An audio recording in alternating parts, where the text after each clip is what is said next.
بيكم، معاكم شريف المصري وعينا أمان. الحلقة السابعة عن موضوع الصدقات. احنا فتحنا موضوع الصدقات لأن احنا قلنا إن هو من أعظم الحاجات اللي ربنا سبحانه وتعالى ذكرها في القرآن، وقال الناس اللي توفت قالت لو قدرنا نرجع الدنيا تاني احنا نفسنا نرجع الدنيا تاني عشان نعمل صدقات. وفضلوها عن حاجات تانية كتير، والكلام ده بنقوله من الحلقة الأولى عن الصدقة. طيب، قلنا انواع كتير من الصدقات اصبنا بيها ان هي تكون صدقات سهله نقدر نعملها، نقدر نكررها، نقدر ننصح بيها، مش صعبه، ما بتاخدش من وقتنا او مجهودنا كتير، لكنها صدقات.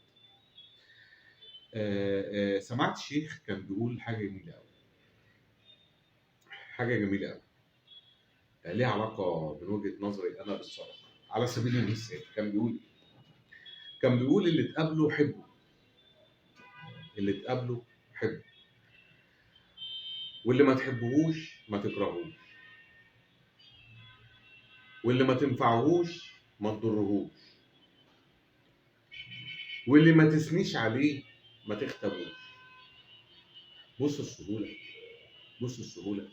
اللي تقابله حبه، واللي ما تحبهوش ما تكرهوش، واللي ما تنفعهوش ما تضرهوش، واللي ما تقدرش تقول حاجة حلوة في حقه ما تقولش حاجة وحشة في حقه. على فكرة أنا عايز أقول حاجة من مفهومي لموضوع الصدقة ده، إن هي أسلوب حياة، هو سيستم حياة، هو أسلوب حياة محترم، هو أسلوب حياة يليق بالإنسان والإنسان يليق بيه، هو أسلوب حياة مثالي.